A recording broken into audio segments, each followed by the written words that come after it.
Salut à tous et bienvenue sur Elric Studio Jeux de plateau. Aujourd'hui on se retrouve une nouvelle fois pour une partie de Touch of Evil avec ses extensions Hero Pack 1 et 2. Alors cette vidéo va consister en un deuxième essai puisque certains d'entre vous se sont peut-être aperçus qu'une vidéo, un premier épisode avait été mis en ligne il y a 2 jours. Et en fait, ce qui s'est passé, c'est qu'en tournant le second épisode, donc les rounds 3 et 4, j'ai eu un problème de caméra, j'ai perdu la moitié de l'épisode sans pouvoir récupérer les rushs, ce qui fait que eh bien, je n'ai pas pu finaliser la mise en ligne du second épisode. Il manquait notamment la phase mystère du round 4, ce qui m'a obligé à mettre à la poubelle les 3 heures d'enregistrement que j'avais fait, puisque j'avais déjà tourné 3 épisodes, dont celui qui était en ligne. Et du coup, j'ai reseté la partie et puis voilà, je recommence pour que vous ayez une partie complète et propre en termes de tournage, le plus propre possible en tout cas. Du coup, donc des extensions vont être tirées les personnages qu'on va jouer aujourd'hui. On va jouer 3 personnages, à savoir Jack Fellows, le Privateer, donc c'est un combattant. Lucy Hornbrook, donc la fille de Lord et Lady Hornbrook, les propriétaires du manoir, et Sarah Bright, sur lesquels on reviendra plus en détail au démarrage de la partie à chaque fois qu'on entamera le tour de joueur. Ils seront opposés au vilain The Reaper, tiré également, alors je crois que c'est de là, voilà, c'est du Hero Pack 2, c'est le nouveau vilain que contenait cette extension. Alors, The Reaper signifie la faucheuse, je crois, en français. On le voit, hein, c'est la mort, ni plus ni moins, qui rôde sur Shadowbrook. On verra que celle-ci a un fonctionnement assez particulier, même si elle ne paraît, de prime abord, pas très puissante, puisqu'elle a 3 en combat et 6 blessures que nous allons multiplier par le nombre de joueurs initialement, donc ce qui fait 18 blessures au démarrage. En règle spéciale, elle a le Death Touch qui fait que chaque hit qu'elle obtient lorsqu'elle attaque un joueur vaut 2 blessures. Ensuite, dans les capacités avancées, on a le Soul Collector qui fait que The Reaper gagne 2 blessures supplémentaires à chaque fois qu'un Tunnelder est tué et à chaque fois qu'un Tunnelder doit mourir ou devenir un Devil Elder, en fait, il s'enfuit de la ville. Voilà. Donc les notables effrayés de peur sont chassés, en fait. Ensuite, on a The Dark Mark. Alors, au démarrage du jeu, on va placer un jeton de marque noire sur un des Eternalders tirés au hasard, en fonction du score d'honneur, par exemple. Et à chaque fois qu'un Elder devra être tué, eh bien, c'est le Eternalder porteur de la marque noire qui sera victime, en fait, du crime à la place. En tout cas, qui sera en proie à la mort à la place. À chaque fois que, du coup, un Tunnelder porteur de la marque noire sera tué ou s'enfuira, eh bien, on tirera au sort un nouveau Tunnelder qui sera celui qui, de nouveau, sera porteur de cette malédiction. Ensuite, on a l'effet Wither. Donc, Wither, c'est le flétrissement qui, vous allez le voir, consiste à mettre des decay marqueurs, donc des marqueurs de pourriture un petit peu partout sur le plateau qui vont surgir à chaque tour, à chaque phase mystère et qui vont compliquer nettement notre progression sur le board et comporter un risque important pour nos héros.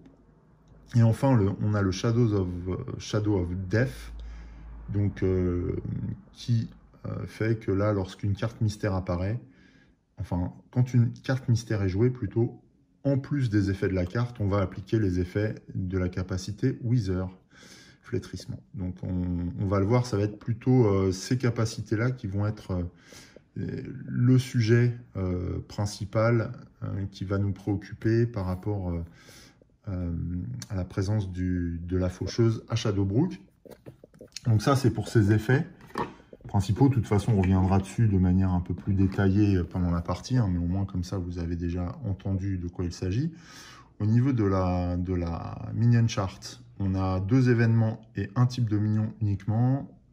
Les minions seront les spectres. Alors les spectres ont 3 dés de combat, 2 blessures, et ils obligent les héros à combattre avec leur spirit et non pas leur dés de combat. Et on voit que à chaque début de phase mystère, eh bien, il faudra lancer un D6 si des spectres sont, un ou plusieurs spectres sont présents sur le board. Et sur un 5+, eh bien, ça obligera l'équipe à tirer une carte mystère.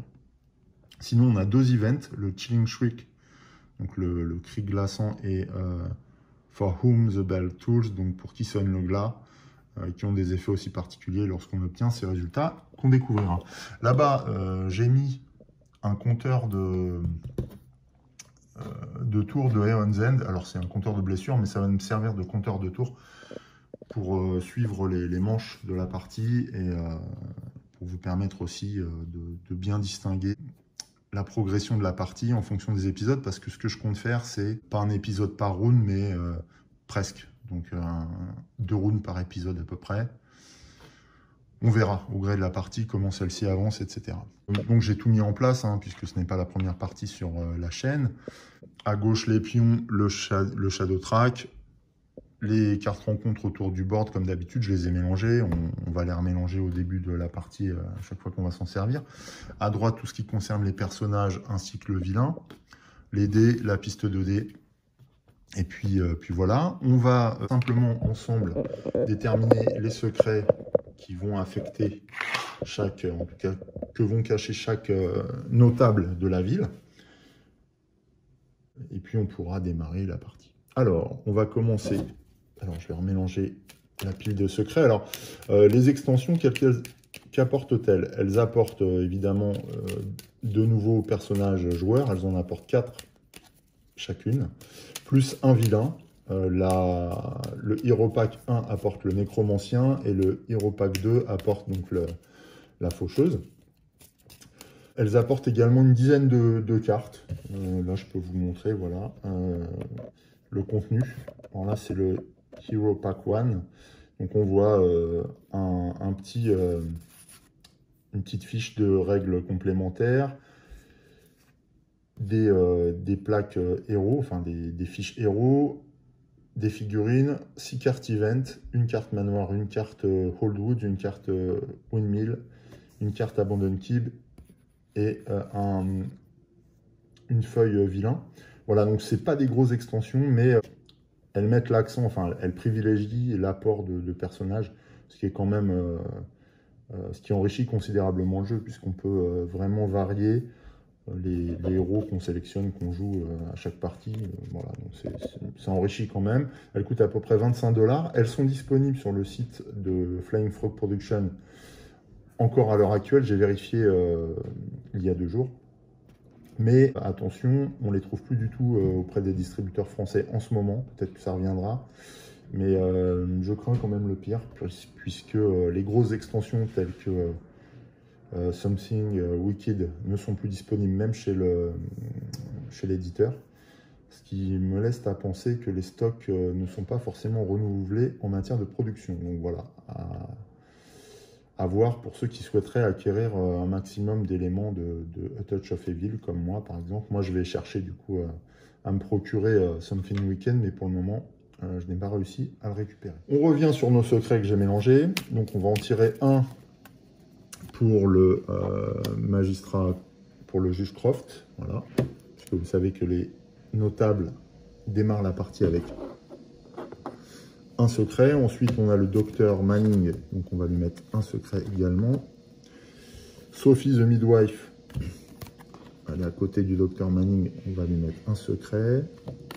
Alors, je vais juste pousser la boîte pour mettre la Advanced Cooperative Mystery Fast Chart. Voilà, ici, qu'on va utiliser à chaque phase mystère, puisque vous savez que c'est une règle du mode coopératif. Ok. Ensuite, on va tirer un secret pour Lord Holmbrook. Alors forcément, la partie va un petit peu différer dans son démarrage de celle qui avait été filmée précédemment et que j'ai dû écraser, hein, puisque j'ai de nouveau remélangé les cartes. Donc il faut s'attendre à ce que les secrets ne soient pas les mêmes, les tirages des events et des cartes mystères non plus. Évidemment, donc, il y aura quand même une variation, même si on a les mêmes personnages et le même vilain. Pour Lady Holmbrook, on va mettre un secret également. Donc le juge Croft, c'est bon. Et il reste le révérend Harding. Le sympathique, tant qu'il peut. Révérend Harding, c'est celui qui me fait le plus rire, je pense, des persos. On va ici également déterminer le porteur de la marque noire, malédiction lancée par The Reaper. Alors pour ça, on va simplement faire un jet de dés sur un D6, donc c'est le 4, et on va regarder l'honneur, donc c'est le juge Croft qui va être porteur de la marque noire. Je vais le mettre sous son buste pour l'instant.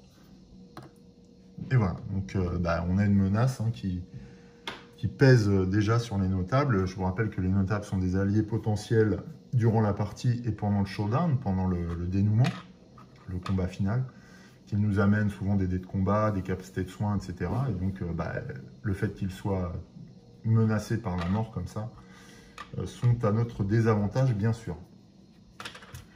Qu'est-ce que j'oublie? Non, rien, on va remélanger les decks au fur et à mesure. Je réfléchis. Non, on est bon, on peut démarrer. Donc on va juste déterminer qui est le premier joueur. On va lancer les 3 dés blancs là. Donc le plus grand score se verra attribuer le jeton de premier joueur. On commencera par ce personnage là. Allez, pour Jack, il fait un 5. Lucie, elle obtient un 4. Et Sarah, un 2. Ok, voilà. Donc, eh bien, c'est simple. On commence par Jack, qui a deux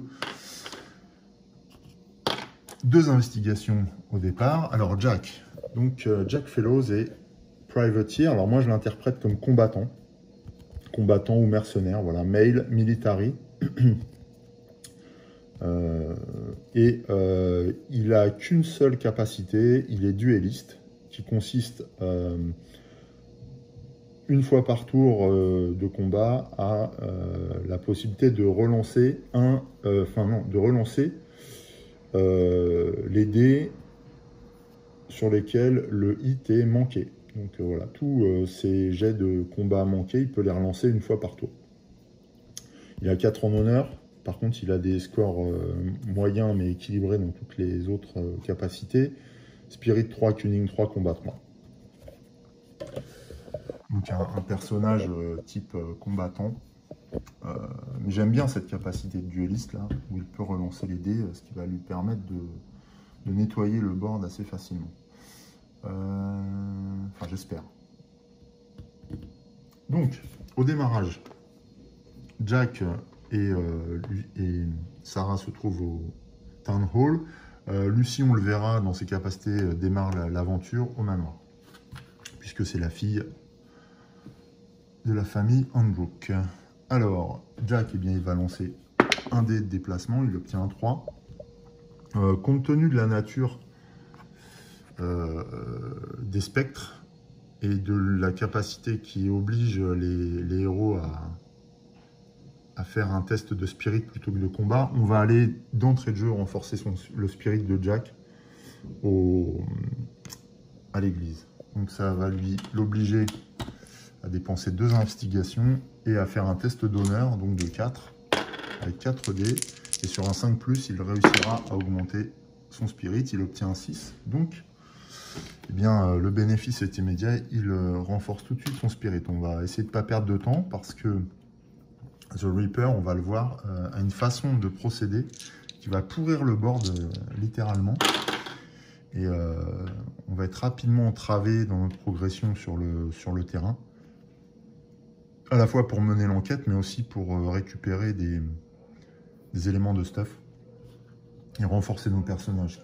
Ce qui retarde d'autant plus le déclenchement du showdown. Et du coup, la boucle est bouclée, puisque le Reaper en profite pour se renforcer.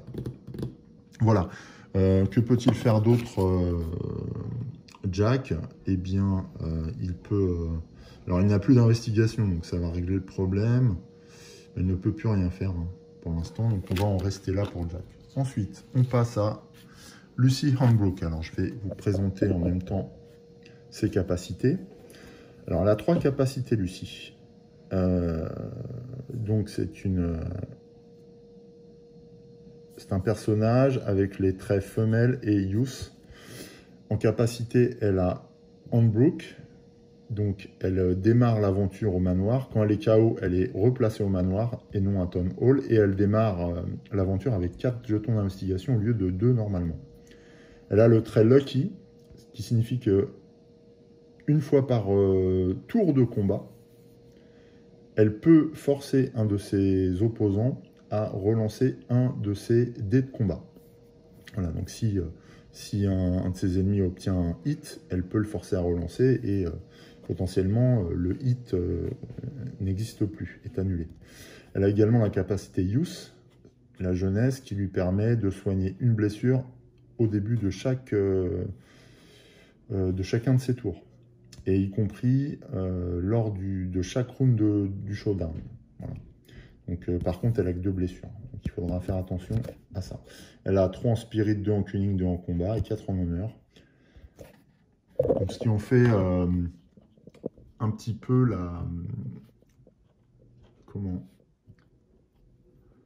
une mini Isabelle Fontouk, je trouve. Elle lui ressemble dans sa détermination, dans ses convictions à combattre le mal et dans sa façon de récupérer après un combat. Sauf qu'elle n'utilise pas l'investigation, mais sa jeunesse. Donc j'aime bien ce perso, il est pas mal. Voilà. Et on sent que c'est un personnage en devenir, c'est bien fait. En tout cas, elle commence au manoir et elle va lancer un dé au déplacement.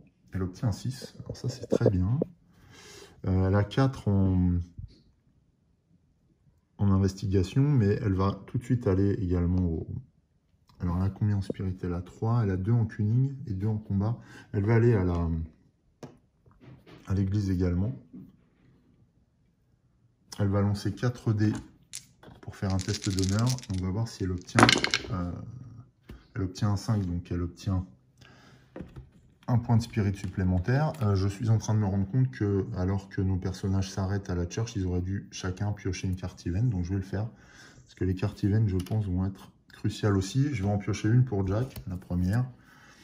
Donc c'est Clandestine Meeting. Ah, c'est à jouer immédiatement. Choose a Town Elder and place their marker on the board. Donc là, on a rendez-vous avec l'un des notables.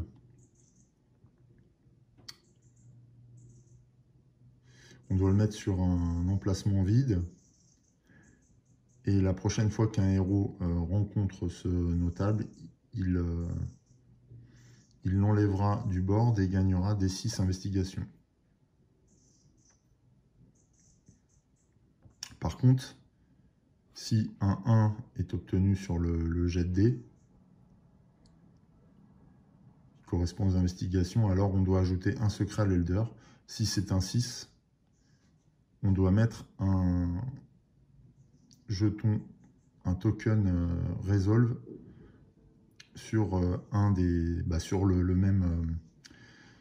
même notable. Et pendant que le notable est sur le board, il ne peut pas rejoindre l'hunting party lors du showdown. Donc voilà, alors on va choisir qui? On va choisir Lady Hornbrook. Pourquoi? Parce que elle nous permet d'ignorer le premier hit pendant chaque combat, chaque round de combat. Et on va la mettre sur un emplacement alors vide ou sans nom? Empty space, ouais, donc c'est par exemple ici. Voilà. Ok, bon, je pense que Lucy ou Jack la rejoindront assez rapidement. Peut-être Lucy, puisqu'elle a que 2... Elle n'a que 2 blessures, donc ça pourrait être le moyen de lui trouver une blessure supplémentaire. On va conserver cette carte non loin de de Lady Hunbrook. Que va faire Lucy par ailleurs? Eh bien, elle a déjà fait son test. Elle va piocher une carte event, puisque là, j'ai pioché pour Jack. Et elle récupère un escape. Alors, un escape, ça permet de mettre fin à un showdown si on ne touche pas le vilain. Enfin, si l'un des héros ne touche pas le vilain, en fait, le vilain se sauve, et ce qui nous permet de mettre fin au showdown. Quand un showdown tourne mal, ça peut servir. Ça permet, de manière alternative, de prévenir toutes les blessures subies par un Elder aussi. Même si... ah non, subi par un Elder. Par contre, s'il fait partie de l'Hunting Party, il est retiré de l'équipe. Alors, Lucy ne va rien faire d'autre, simplement parce que là, même si elle a 4 investigations, le prix d'une carte l'air, par exemple, c'est 12. Acheter un secret, oui, à la limite, pourquoi pas. Ah ouais, peut-être acheter un secret, révéler celui de sa mère, par exemple. Quoique tactiquement, là, on a un bénéfice, c'est peut-être pas la peine. Non, je pense qu'elle va essayer de percer le secret de son père. Tiens, allez, on va dépenser. Alors, en coopératif, un secret coûte 3. Donc, elle va dépenser 3 investigations, Lucy, pour essayer de voir si son père est fiable ou non. Alors, attention, Lord Hunbrook, ouais, il n'a pas de gros secret. Knows too much. Ah, par contre, il en sait beaucoup. Quand ce secret est révélé, ce Stone Elder est immédiatement tué dans d'horribles souffrances, d'une horrible manière, et ça ne peut pas être prévenu. Prevent all wood, a Stone Elder is about to take. Ouais, mais là, en fait, c'est pas des blessures, il est tué directement. Le héros qui a révélé ce secret gagne D6 investigations et pioche 2 cartes event. Oh la vache. Lucy a certes percé à jour le mystère de son père, mais ça provoque sa mort. Sauf que là, dans la mesure où le Reaper a jeté son dévolu et rôde autour du juge Croft, c'est le juge Croft qui est tué à la place. Du coup, ce secret est défaussé. Lucy gagne D6 et elle a eu du chaud, parce qu'elle aurait été responsable de la mort de son père. Donc elle gagne D6 investigation, bon, un seul. Et elle récupère une investigation et elle pioche 2 cartes event. Ça, c'est un bon...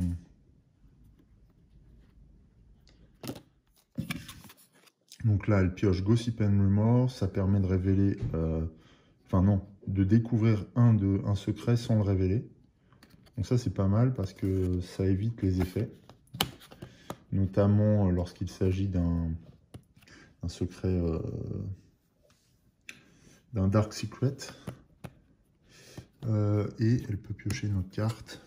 Donc là, c'est un agressif combat qui apporte plus 2 dés de combat pour... ah non, plus 2 en combat. Ouais, donc plus 2 dés de combat pour un round de combat. Ok. Voilà pour Lucy. Je regarde ce qu'elle peut faire d'autre. Bon là, elle n'a plus que 2 investigations. Elle a eu chaud. Hein. Mais on a un Elder qui est tué. Quand un Elder est tué, le Shadow Track progresse de 2. On passe à 18. Et quand Shadow Track progresse, alors ça on ne l'a pas encore vu, mais Sarah perd une investigation. On le verra à son tour de jeu. De toute façon, c'est bientôt à elle là de jouer. Lucy met fin à son tour.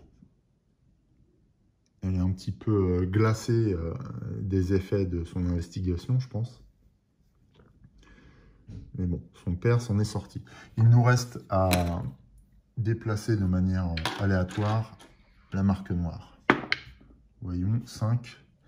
Alors 5, eh bien c'est Sophie, the Midwife, qui va désormais être porteuse de la marque noire. Et qui potentiellement est sous la menace de la faucheuse. Voilà, on a fini pour le tour de de Lucien Brook. Là, je zoome un peu sur les nouvelles figurines pour que vous les voyez. J'aime beaucoup les figurines féminines. Je trouve pas terrible celle de Jack, honnêtement. Bon, après, peut-être que peint, ce sera plus sympa.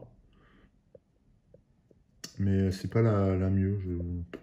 Je trouve que la posture n'est pas formidable, je dois dire. Par contre, celle de Lucien Brook, elle est pas mal. Assez peu ressemblante, mais pas mal. Et celle de Sarah aussi. Ok. Qui est atteint. Voilà. Bon, allez, justement, on passe à Sarah. Alors, Sarah, elle va tout de suite lancer un dé. Mince, j'ai un peu lancé trop fort. Donc, un dé, elle obtient un 5. Alors, Sarah, qui est-elle? Sarah est The Bright Witch, la sorcière brillante, lumineuse. Elle a 4 en honneur, elle a 4 en spirit, elle a le trait female et magic, 2 en cunning, 3 en combat, 3 blessures, elle a 3 capacités particulières, la strength of light. Donc à chacun de ses tours, au début de chacun de ses tours, elle gagne 2 investigations. On va les prendre tout de suite, avant d'oublier. Elle gagne toujours 2 investigations. Donc elle est sensible à la progression du Shadow Track, donc des ténèbres, mais elle lutte contre eux. Et à chacun de ses tours, elle progresse, ou elle résiste et donc reprend des jetons d'investigation. Voilà, elle perd donc un jeton d'investigation à chaque fois que le Shadow Track avance d'un pas vers les ténèbres. Donc là, en fait, elle n'a pas perdu une investigation, mais 2, puisque c'est un Elder qui a été tué, donc on a avancé le Shadow Track de 2. Ça va, je fasse attention. Et elle a le trait également Witch, donc sorcière. Elle ne peut pas utiliser d'arme à feu.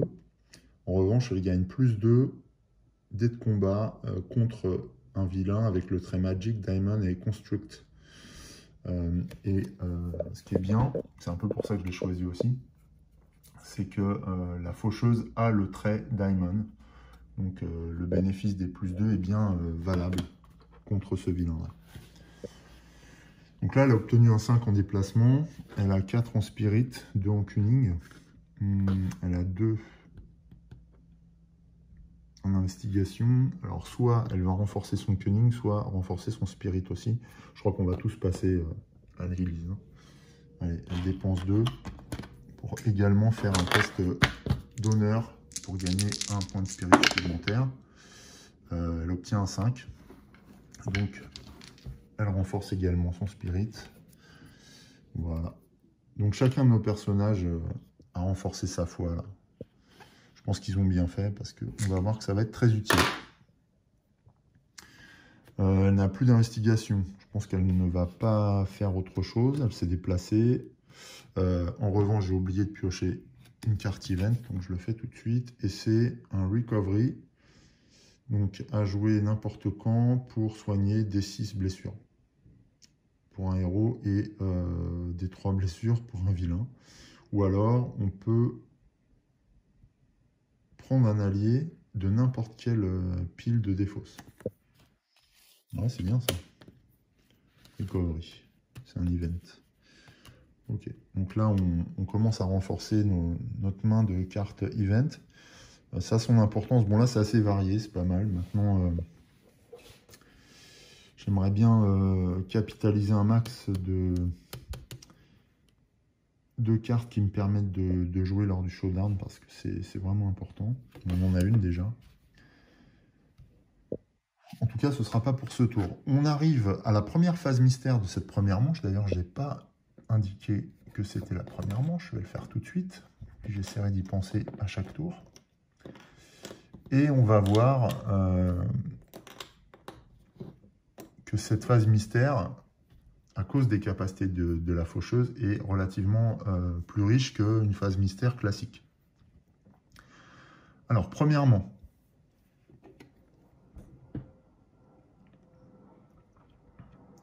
avec son effet Wither, donc flétrissement, au début de chaque phase mystère, on doit piocher une carte l'air. Voilà, là c'est Town Hall, ça commence bien. Et ici, on va signaler que la faucheuse a commencé à flétrir la zone. Flétrir la zone, ça veut dire que eh bien, une trace de son passage est apparue. Donc c'est un jeton, c'est un decay marqueur. Et la présence de ce flétrissement oblige un héros qui rencontrerait, pas qui se déplace, hein, qui traverse par exemple, mais qui rencontre ce lieu, oblige le héros à faire un jet de D6 sur un résultat de 1 ou 2. Et pour chaque jeton decay présent, eh bien, le decay marqueur se transforme en blessure et heurte en fait le héros qui rencontrerait l'espace en question. Alors, c'est à double tranchant puisque subir des blessures sur un test de ce type provoque une blessure pour le héros, c'est sûr, mais aussi permet de nettoyer le board. Donc après, en allant au Docteur Office, on soigne et c'est bon. Et on va voir que ça pourrait être nécessaire pour dégager certains lieux, peut-être à certains moments. Donc voilà, il faudra envisager ça. Mais ça va nous obliger aussi à nous stuffer en conséquence, donc à renforcer nos personnages en leur ajoutant des hellbox d'une manière ou d'une autre, notamment en allant sur les decks rencontres des lieux, des corner locations et en récupérant des objets dans la ville, etc. Ça va gouverner un petit peu nos recherches là dans un premier temps. Et voilà le phénomène qui se passe quand la faucheuse évolue dans Shadowbrook en fait. Elle provoque le flétrissement du lieu, de la région. Donc ça, c'était le premier effet. Je vais mettre un petit pion là pour me souvenir que cet effet se déroule à chaque phase mystère. On a un autre effet, mais qui là n'aura pas lieu. On regarde si des minions, des spectres apparaissent sur le board. Là, il n'y en a pas. Et quand c'est le cas, au début de la phase mystère, il y aura un test à faire. Et donc, je vais mettre ce pion-là pour y penser. Et pour respecter le timing qui m'oblige à faire ce test en début de phase mystère. Ensuite, on reprend le cours normal de la phase mystère. En coopératif, on va faire un jet de 2d6 sur la Mystery Phase Chart. Je lance 2d6, on obtient un 8. Alors, les doubles n'ont pas d'effet particulier, contrairement au jeu Shadows of Brimstone. On sait que les doubles ont un effet en plus encore plus marqué sur les charts coopératifs, mais là, c'est pas le cas, heureusement. Par contre, le 8, c'est un murder. Donc, on va piocher une random location et placer 3 jetons investigation à cet endroit. OK. Donc là, à l'église, on pioche. Donc, c'est un effet murder. Hein. On pioche donc 3 jetons investigation qui apparaissent à l'église. Oui. Alors, on a nos 3 héros là-bas. Hein. Ensuite, move the shadow track one step closer to darkness. Ça veut dire que le shadow track progresse vers les ténèbres. Hein, oui, les ténèbres ont laissé leur marque, mais en même temps envahissent la zone. Sarah ne subit pas son effet, puisqu'elle n'a pas d'investigation entre les mains. Et ensuite, eh bien, cela compte comme si... Donc ce résultat-là de 8, murder, compte comme si on avait pioché une carte mystère avec le mot-clé murder. Et donc, on doit jouer les capacités du vilain qui correspondent. La capacité du vilain correspondant, c'est le Shadow of Death. Voilà, l'ombre de la mort qui plane quand une carte mystère murder est piochée et jouée. Also place decay marker at a location as through it has been drawn for wither. Donc en fait là, on n'a pas de carte murder, donc on n'a pas l'effet à appliquer. Par contre, on va piocher une carte l'air et on va voir où apparaissent les jetons decay. Donc là, c'est dans les Old Woods et ce sont 3 marqueurs decay qui apparaissent. Donc les Old Woods se flétrissent également. la faucheuse est partout déjà et commence son œuvre de destruction massive. Je revérifie.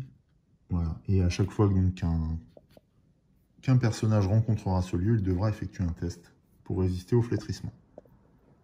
Voilà, donc on voit déjà la manière dont agit la faucheuse et ce qui explique peut-être pourquoi elle a des capacités de combat assez faibles finalement. Ça, c'était pour la phase, la Mystery Phase Chart. Il nous reste à piocher une carte mystère. Attention. Traitor's Blood. Donc c'est une carte avec le mot-clé Death. Alors je me demande s'il n'y a pas un effet particulier. Non, c'est Murder. Ouais, c'est Murder. Ok. Et donc là, Every Hero. Donc chaque héros doit faire un test sur un D6 et additionner son honneur. Celui qui a le résultat le plus faible doit choisir un Elder qui sera tué par le vilain. Donc ce héros gagne, perd en plus un nombre d'investigations égal à l'honneur de l'Elder qui est tué. Alors nous, de toute façon, l'Elder qui va être tué, ce sera Sophie nécessairement. Mais on va quand même tirer au hasard le héros concerné.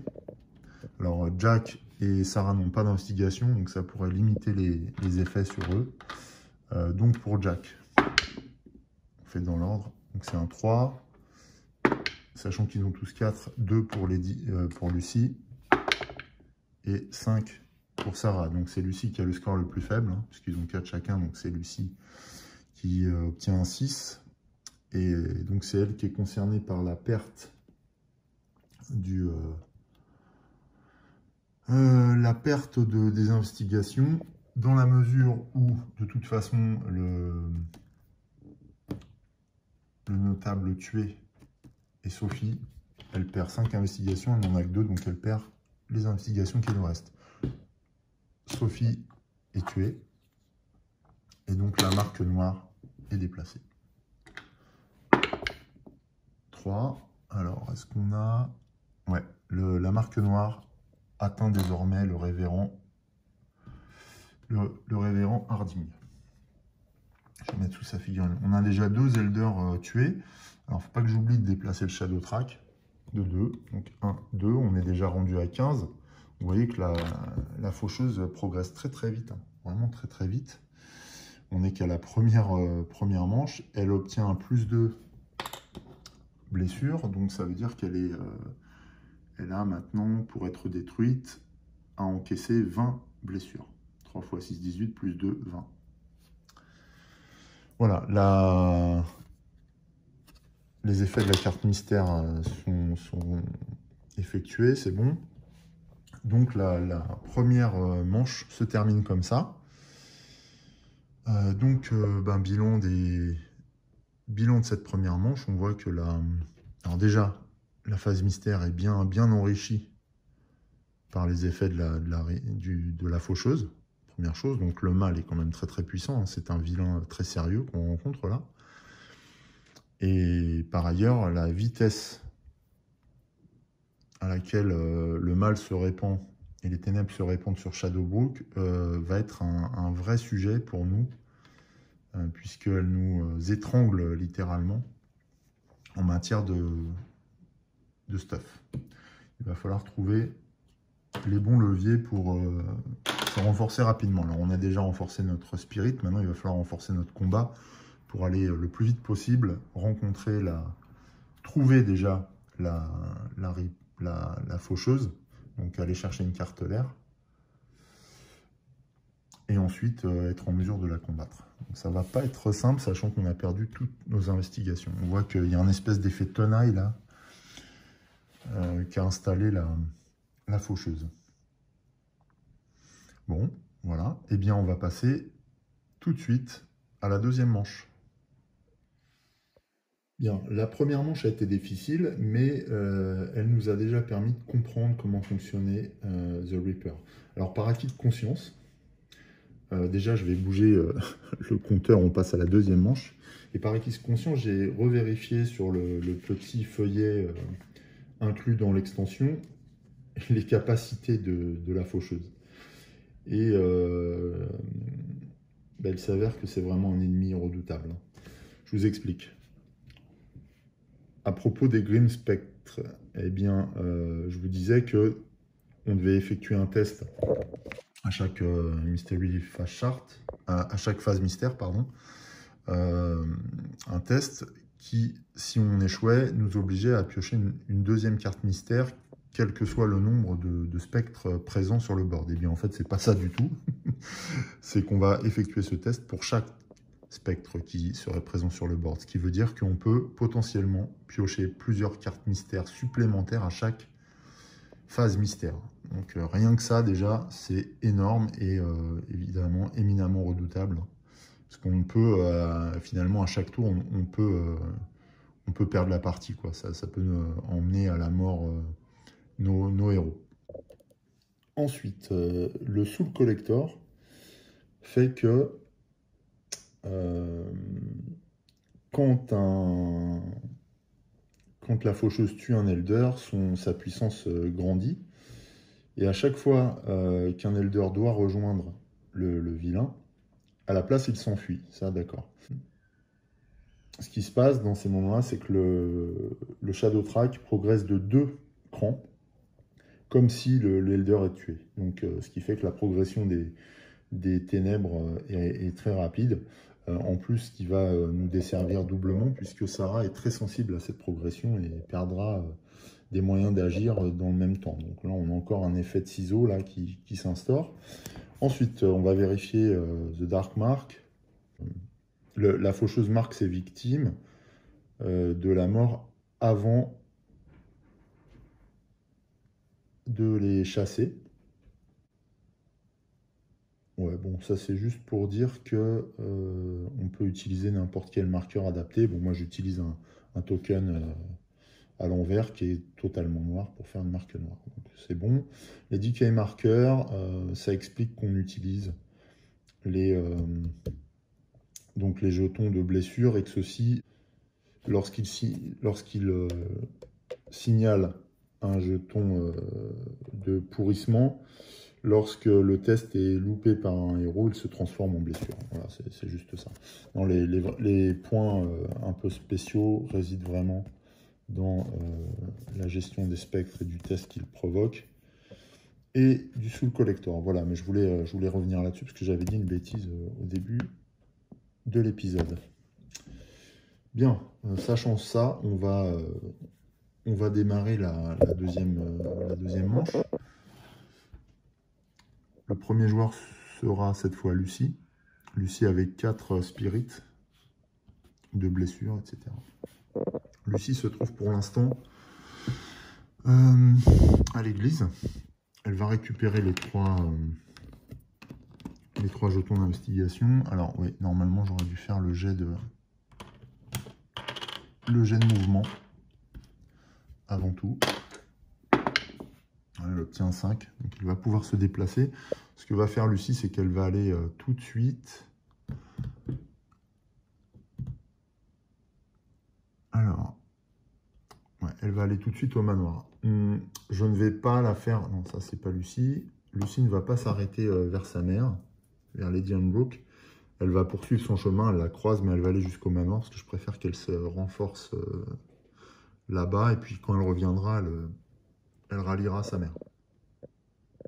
Voilà, parce que pour récupérer l'aide de l'Elder, il faut s'arrêter sur la case. Donc là, je veux bénéficier du mouvement. Une fois sur le manoir, elle va, sur la zone du manoir, elle va rencontrer le lieu. Voilà, et c'est une rencontre négative puisque c'est le Devil in the Dark. Avec le mot-clé investigation, on doit faire un test d'honneur. Pour chaque 5+ obtenu, Lucie gagne 2 investigations. Et pour chaque résultat inférieur à 5, eh bien, Lucie va prendre une blessure. C'est tendu. Et c'est un test d'honneur, donc elle va lancer 4 dés, Lucie. Attention au résultat. Donc elle obtient un 5 et 3. Ça, c'est embêtant, ça. Et 3 résultats inférieurs. Donc un 5, elle prend 2 blessures, 2 investigations. Ah, c'est une carte bien pourrie, ça. Est-ce qu'elle a moyen de faire autre chose? Eh bien non. Donc elle prend 3 blessures. Ouais. Sarah ne peut pas l'aider avec son aura de protection. Donc, eh bien, Lucy Hanbrook est KO. Voilà. Donc, puisqu'elle est KO, elle va se retrouver KO là maintenant. Alors, on sait que les héros KO se réveillent à la phase mystère. Mais l'effet négatif, c'est qu'elle va perdre des choses. Elle perd 3 investigations. Bon, c'est pas dingue. Je vais pas mettre les jetons, puisque au moment de la phase mystère, elle se relèvera. Et elle regagnera. Mais je crois que c'est... Donc oui, on va lui laisser une blessure. Non, elle est soignée complètement. Ça, faut que je revérifie. En tout cas, voilà, Lucie, par son inexpérience, a fait un mauvais calcul et on paye déjà les conséquences. Ensuite, c'est à Sarah de jouer. Alors, Sarah, au début de son tour, elle gagne 2 investigations, systématiquement, grâce à la force de la lumière. Elle lutte et elle obtient un 6, Sarah. Je serais tenté de faire quoi? Sarah, elle a 2 en investigation.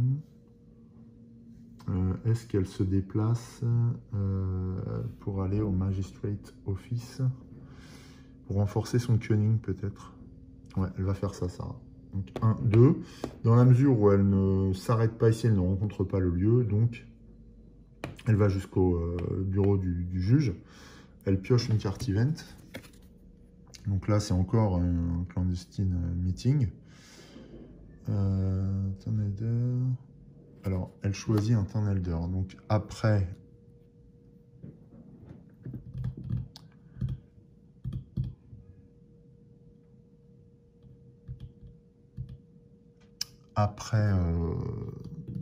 Lady Hanbrook, je pense que ça va être Lord Hanbrook qui sont concernés. En plus, il n'a plus de secret, Lord Hanbrook, donc on va le récupérer et il permet de gagner un dé de combat quand on le rallie.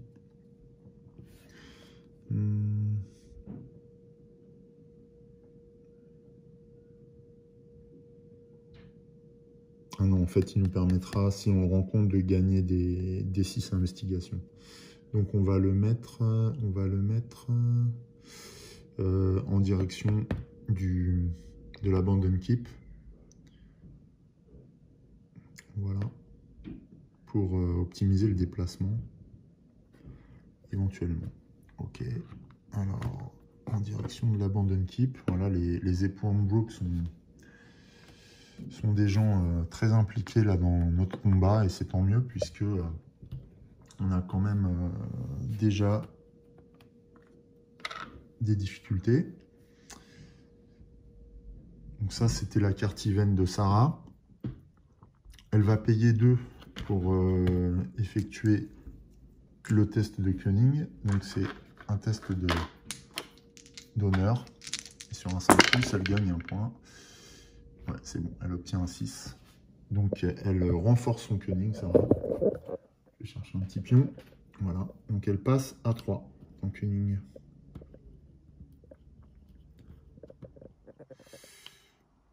Ok. Alors, ce qui est pas mal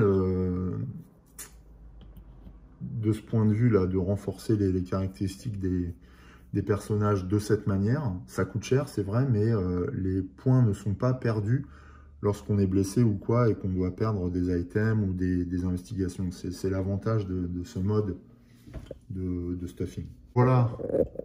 Pour Sarah, elle ne peut plus rien faire puisqu'elle n'a plus d'investigation, donc on va passer à Jack.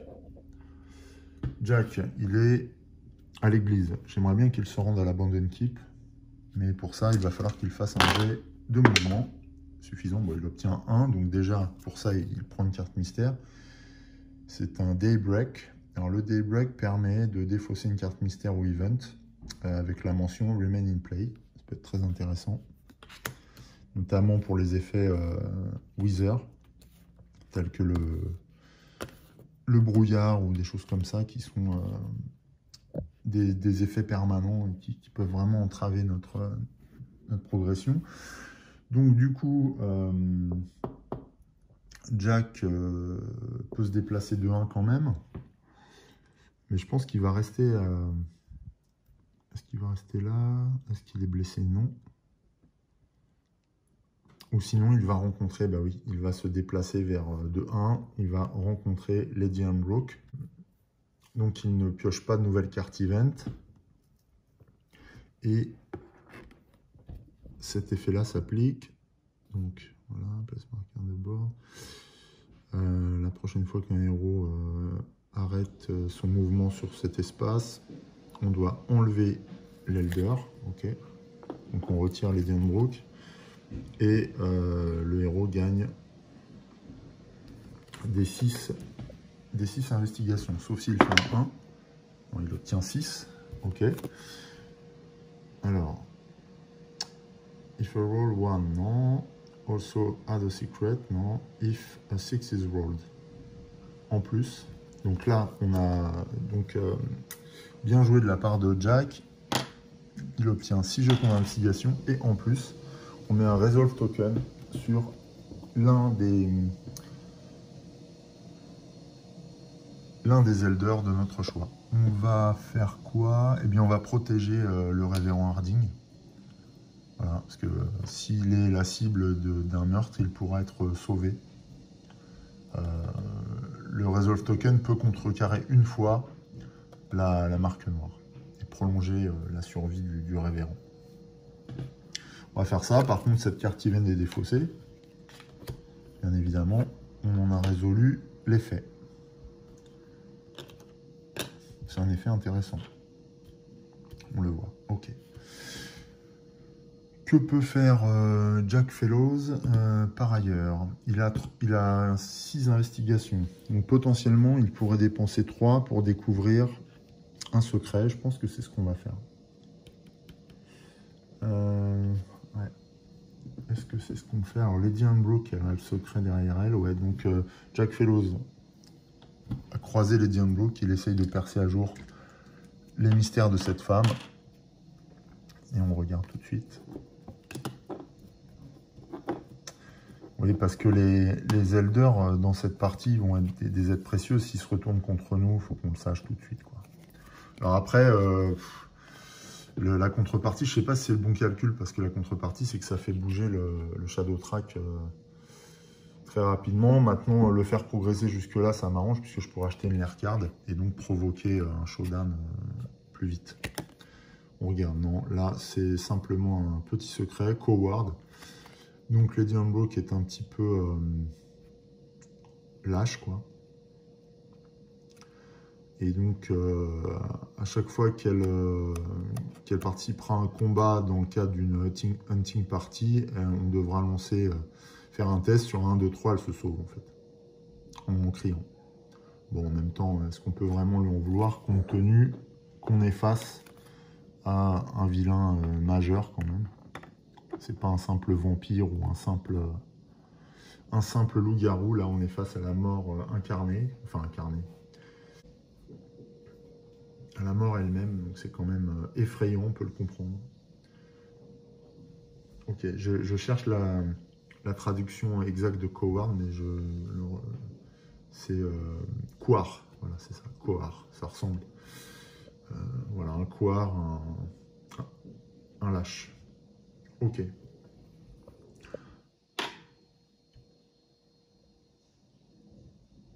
Donc, eh bien, il a révélé le secret, Jack a révélé le secret de Lady Hembrooke. Et il n'y a plus que 3 investigations, je pense qu'il va s'arrêter là. Le but étant après d'aller au Blacksmith pour acheter des choses assez rapidement. Le tour des héros est terminé, on passe une nouvelle fois à la phase mystère. Donc on commence par l'effet Wither de la faucheuse. Donc on pioche une lair card et cette fois c'est au Docteur Office qui apparaissent 2 decay marqueurs, 2 flétrissements. Donc lieu sensible, puisque là pour nous soigner il faudrait qu'on risque de prendre des blessures et lorsqu'on arrive en général sur cette case on est déjà en mauvais état, donc c'est vraiment une entrave importante là qui nous est faite. On va également regarder s'il y a des spectres, ce n'est pas le cas pour l'instant. Donc il n'y a pas de test à faire quel qu'il soit. On va passer tout de suite à la Mystery Chart. Mystery Chart, donc on jette 2d6, noir de préférence, et on voit l'effet. Donc on obtient un 5. Le 5 c'est le Darkness Falls. Le Shadow Track avance de D3. Step Closer to Darkness, donc D3. Donc le D3 c'est un D6. Donc sur 1, 2, ça correspond à 1, 3, 4 à 2 et 5, 6 à 3. Alors on obtient un 4, donc c'est 2 crans de Darkness qui progressent. 1, 2. Sarah n'ayant pas d'investigation, elle ne subit pas l'effet de l'avancée des ténèbres. En tout cas pas directement. Cette fois. Par contre, attention à la progression du Shadow Track, mais le bon côté, c'est qu'on arrive à un coup des lair cards bien inférieur. On passe de 8, on va passer bientôt de 8 à 3, même si le Reaper se renforce, c'est pas très grave. Je pense que c'est pas le sujet majeur pour l'instant. Voilà pour la Mystery Far Chart. On va regarder ce qu'il y a d'autre. Oui, les héros peuvent prévenir cette progression collectivement en dépensant 5 blessures, mais on va pas le faire. Voilà, c'est tout. Ok, on passe à la pioche d'une carte mystère. Alors, these roads are not safe. Ok, donc on doit faire un jet sur la minion chart. Et on voit ce qui se passe. On obtient un 4. Alors, quand c'est un 4, c'est un spectre qui fait son apparition. Donc, on doit piocher une lair card. Le spectre va apparaître à l'abandon type. Je prends les jetons spectre. Il apparaît à l'abandon type. Là, il virevolte dans le ciel. Je vais le mettre là. Et can't choose any on the board to place that minion. Move the shadow track one step closer to darkness. Donc le shadow track progresse et ce qui provoque le renforcement de la résistance de la faucheuse de plus 2 encore. Donc là, elle passe à 22 points de blessure.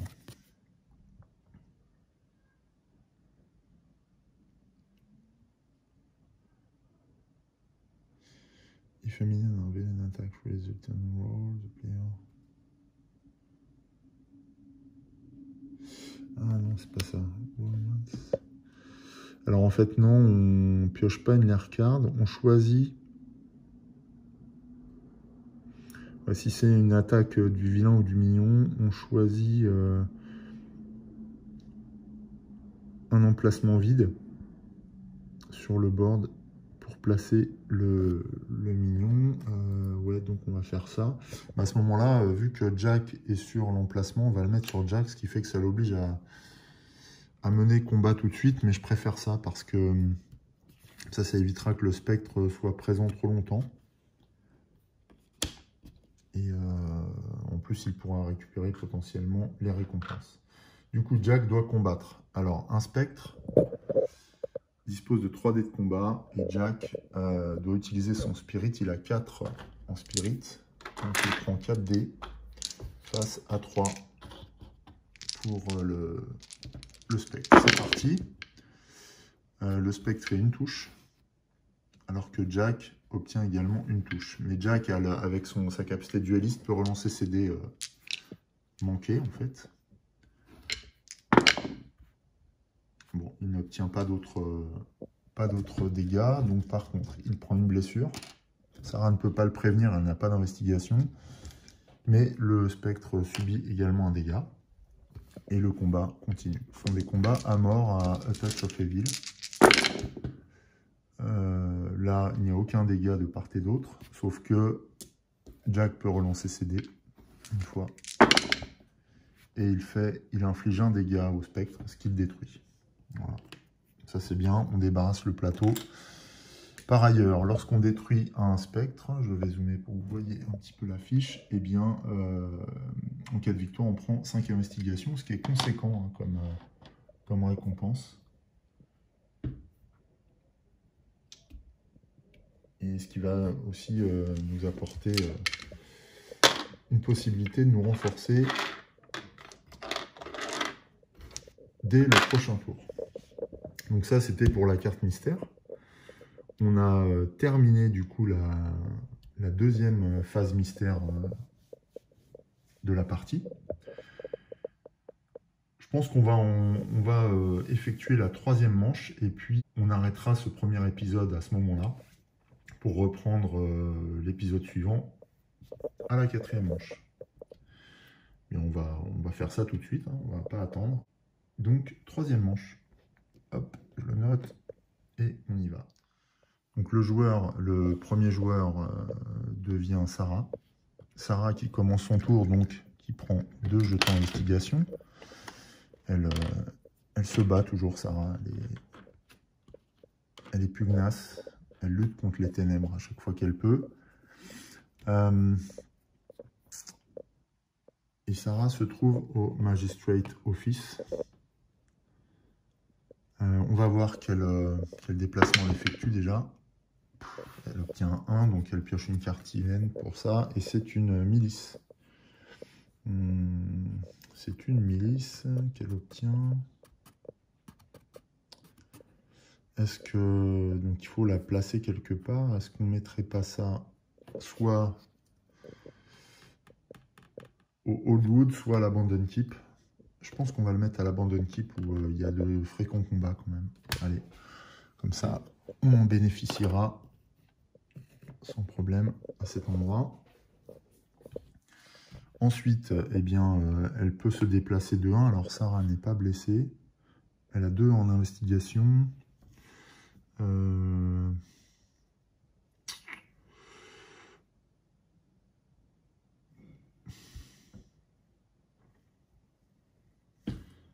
Et c'est un 1. Ouais, elle va aller au Blacksmith, Sarah, ce qui fait qu'elle pioche une carte event. D'abord, donc c'est l'Honorable Jester, qui permet de donner à n'importe quel héros plus 2 en honneur pour le reste du tour, ou prévenir n'importe quel nombre de blessures subies par un autre héros, et gagner 2 investigations pour chaque blessure prévenue de cette manière. Ok, donc ça c'est bien, c'est du soin. C'est très très bien, du soin, mais qui ne s'applique pas aux joueurs dont c'est le tour. Voilà. Donc Sarah est au Blacksmith, elle a 2 en investigation. J'ai bien envie de faire un achat. Ouais, on va faire ça. On va faire un achat pour Sarah. On va regarder avec 2 ce qu'elle peut acheter. Je pense qu'elle peut acheter au moins une monture ou des herbes. Alors une monture c'est sûr. Voilà, enfin, une monture assez basique, hein, mais ça donne plus un mouvement, ce qui est pas mal. 5 pour les pistolets, c'est pas la peine. Qu'est-ce qui coûte 2? Non, les herbes, ça coûte 3, donc ça va être juste une... Ah, la vieille map, ça donne plus un en honneur. C'est une carte de The Coast. Ouais, puis elle ne peut rien acheter d'autre. Elle va prendre une monture pour gagner en capacité de mouvement, pour aller plus vite d'un lieu à l'autre. Voilà.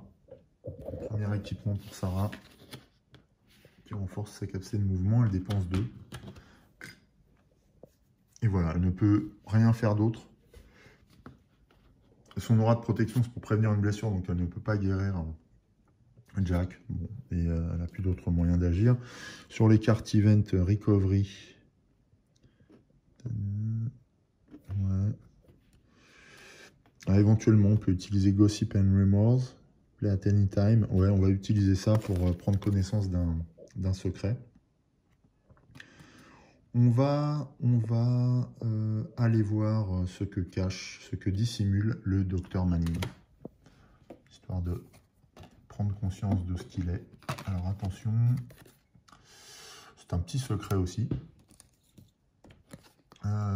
Pas d'effet, voilà, il est maniaque.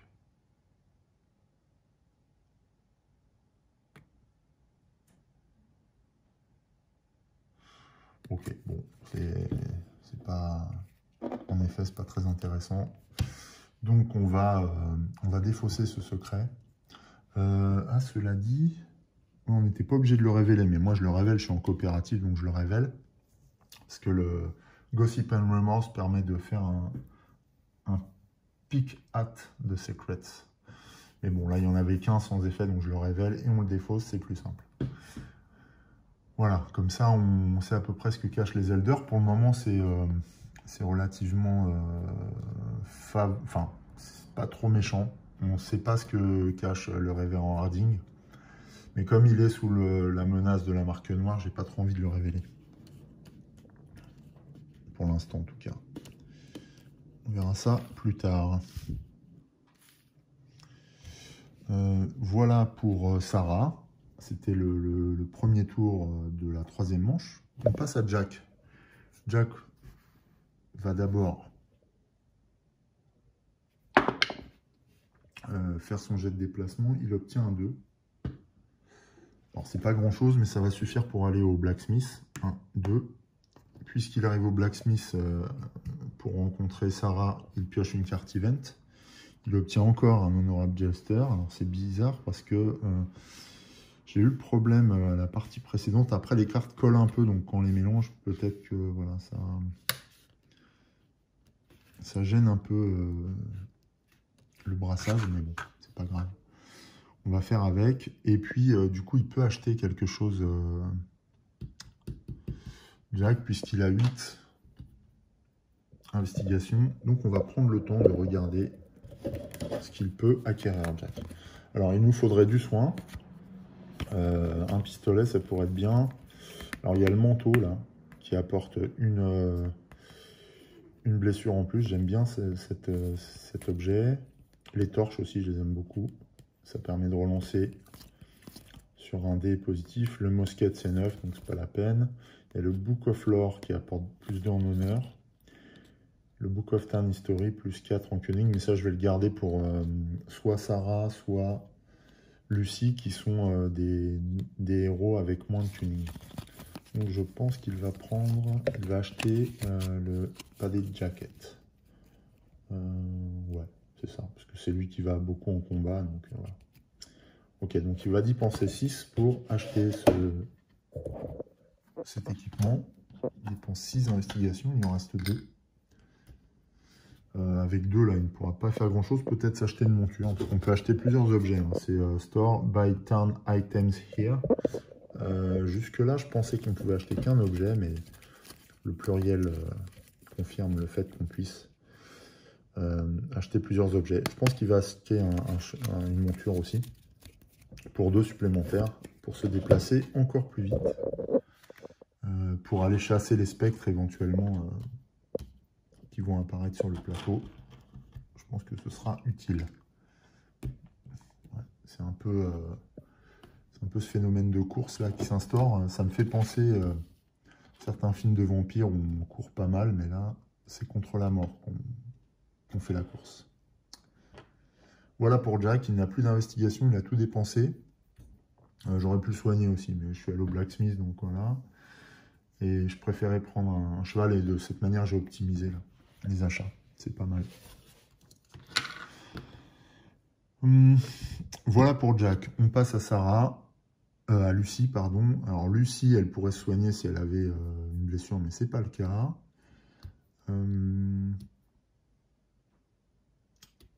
Ah oui, j'ai oublié de la réveiller, Lucie. Hein. Elle s'était redressée lors de la phase mystère, j'ai oublié, mais c'est pas grave. J'avais payé les coups, donc c'était bon. On va lancer le dé de déplacement pour Sarah. Elle obtient un 6. Elle a 2 en investigation. Alors 6, qu'est-ce qu'elle peut faire, Sarah? J'aurais presque envie de retourner à l'église pour qu'elle renforce encore son spirit. C'est ce qu'elle va faire. Ou alors son cunning. On peut y arriver. 1, 2, 3, 4, 5. Ouais, on peut arriver jusqu'au Magistrate Office éventuellement.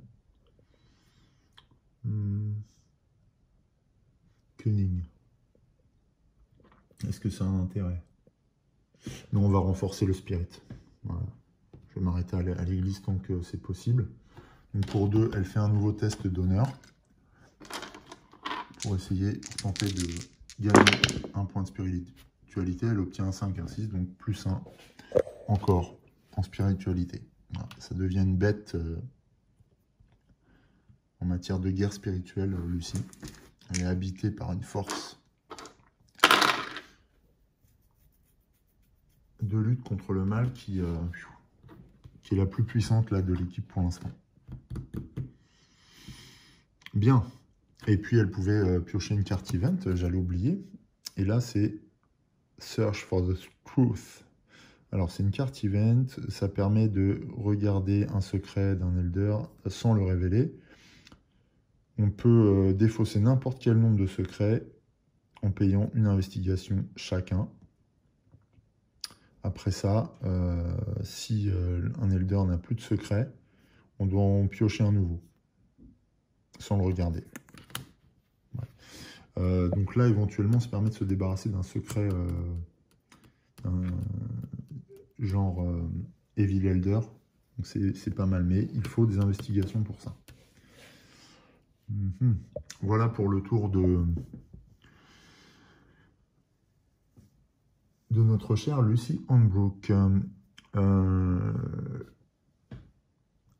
passe à la phase mystère de cette troisième manche, ce qui est toujours un moment un peu redoutable. On va regarder où le flétrissement s'opère, parce qu'on peut être sûr que The Reaper lance sa malédiction, et cette fois c'est encore dans les Old Woods, qui est déjà atteint par 3 jetons flétrissement. On va mettre un jeton de 5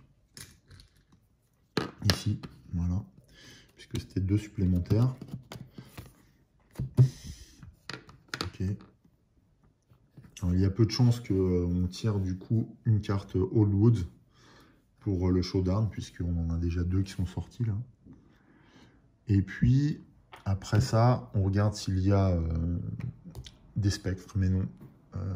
Jack a éliminé, a détruit le spectre qui hantait je ne sais plus quel lieu. Je crois que c'était ici. Donc pas de test nécessaire. Par contre, c'est la Mystery Chart sur laquelle on lance 2 dés. Donc on obtient un 6. Un 6 correspond à la March of Darkness. Alors ça s'applique s'il y a des minions sur le board. Et dans le cas où il n'y a pas de minions, on va devoir piocher 2 cartes l'air et poser 2 spectres aux endroits révélés. Donc là, un spectre apparaît au Blacksmith. Heureusement, c'est après le début de la phase mystère, donc le pouvoir des spectres qui nous obligent à effectuer un test ne s'applique pas maintenant, mais s'appliquera à la prochaine étape. Ici, il y aura un combat. On va voir avec qui. Ça, je ne sais plus, là, quand il y a deux personnages prévus. Il faut que je regarde dans la règle. Et on va tirer une deuxième carte pour voir où le second spectre apparaît. C'est au Cover Bridge. Donc ici, non loin du centre-ville. Donc bon, c'est assez atteignable. C'est pas trop méchant encore comme répartition. Mais on voit encore une fois que